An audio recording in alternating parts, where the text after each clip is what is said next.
Well, Can Evrenol, welcome back to FrightFest because if I'm not mistaken, this is your eighth visit to FrightFest. Yes. Eighth time that my film plays here, my short films and everything. And I was here for the first time in 2008. Wow. So 17 years later, here you are, back with the Turkish coffee table. So, why have you made this film? Well, our good friend Pablo Guiza, who's running the Fantastic Pavilion at Cannes Film Festival, while we were screening Sayara, my film last year, he says, "How about John? How about there's this remake rights I have for a film, single location, four actors, and I think it would be amazing for you." I'm like, okay, why a Spanish film, Turkish remake? Why? And then he told me like, you watch it and you will understand why. And then I watched. I'm like, oh my god, this is right down my alley. And there were so many elements that are kind of present in my films since my short films, like a baby, childhood trauma, the dinner table, the social claustrophobia of the family. And I thought, oh my god, as soon as I adapt this into Turkish culture, the modern Turkish family, I think it's going to be even deeper, an amazing idea, and I have access to some awesome actors. So yeah, What were you most worried about, though, given the subject matter? And how did you get to choose the correct actors?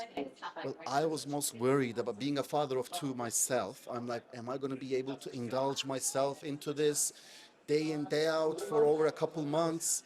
But once I was used to it, once I was used to the dark joke, if you will, it kind of worked out afterwards. And the idea was always like, I would only do this movie if I was able to get a really big Turkish box office superstar who's famous for comedy and not known for serious work. And just like Adam Sandler playing in Uncut Gems, maybe. And I was super lucky that I was able to find Alper Kul, who loved the script that I wrote. And he was the one who went and convinced the producer to make this movie. Because otherwise, despite loving the idea, the producer was like, "What is this? Like, okay, it's cool, but it's not a horror film. It's not, no, no, no. It's not. It's in Turkish language. What are we gonna do with it?" And only after Alper Kul convinced him, we got the green light. Well, interesting because in the original, spoiler alert coming up, in the original, the baby was not actually shown. So, why did you decide to show the baby?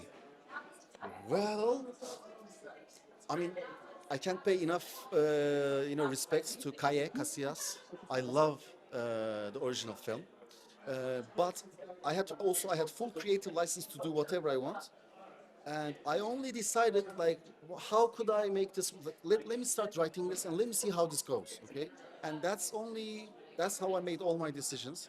And I had to show a little bit of the baby, but just only enough, just out of focus, a little bit. Just cut right before we show something, cut before we show the face. So that was my kind of like playing game with it, I think. The ending.